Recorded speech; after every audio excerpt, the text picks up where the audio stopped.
இருந்தாலோ ஒரு கிரீன் பேட்ஜை எடுக்கலாம். அக்ரெசிவ் மோட் ஒரு கேப்டனுக்கான தகுதி இல்லைன்னு நான் நினைக்கிறேன். ஒன்னு பேசுறது அது கேப்டனோட அழகு இல்லைன்னு நான் நினைக்கிறேன். எப்படான்னு காத்துக்கிட்டு இருந்திருக்கீங்க.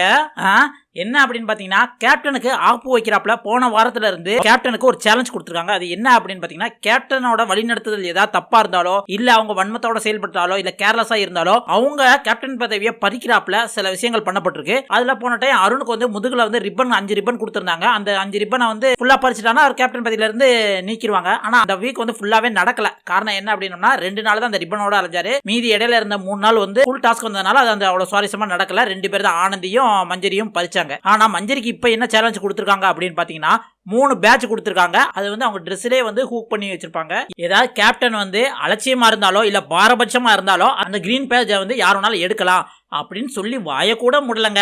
நம்ம தலைவர் முத்து வந்துட்டாருங்க.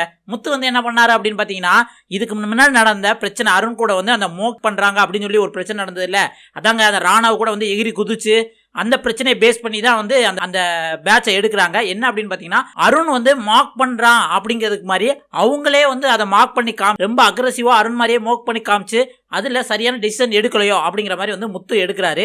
இது கூட கொஞ்சம் சரியான பாயிண்ட் தான். இருந்தாலும் வந்து கொஞ்சமா தயம் விட்டுருக்கலாம். சரி, அடுத்து சாச்சனா வந்து இதான் சாக்குன்னு போறாங்க.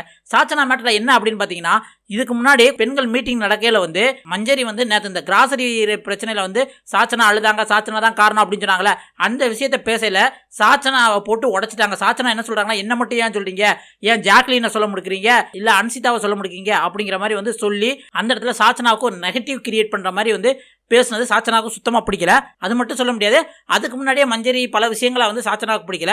இந்த ஒரு ரீசனை வச்சு சாச்சனா போய் என்ன பண்றாங்க அப்படின்னு பார்த்தீங்கன்னா, அந்த ராணவ் வந்து அந்த ரூல்ஸை மீறி எகிரி குதிக்க போறான் அப்படின்னு உங்களுக்கு தெரிஞ்சுமே வந்து அந்த இடத்துல நீங்க ரொம்ப அசால்ட்டா அதை வந்து அலட்சியமா வந்து டீல் பண்ணீங்க. பர்சனலா வந்து ராணாவை அட்டாக் பண்ண மாதிரி இருந்தது. அதனால அவங்க அலட்சியமா இருக்கனால இந்த பேட்சையும் எடுக்கிறேன் அப்படின்ட்டு 2 பேட்ச் எடுத்துட்டாங்க. ஒன்று ஒரு பேட்ச் இருக்கு. அது இந்த ஒரு பேட்சை எடுத்துட்டாங்க அப்படின்னம்னா மஞ்சரியை கேப்டன் பதவியில இருந்து தூக்கிடுவாங்க. அதனால மஞ்சரி கண் கலங்கி பயங்கரமா வந்து அழுகிற மாதிரி வந்து அதை ப்ரோமோவை முடிக்கிறாங்க. இதுல இருந்து என்ன தெரியுது அப்படின்னம்னா, கேப்டன் இனிமேல் அதிகாரமாக கூட வந்து எங்கேயுமே எதுவும் சொல்ல முடியாது.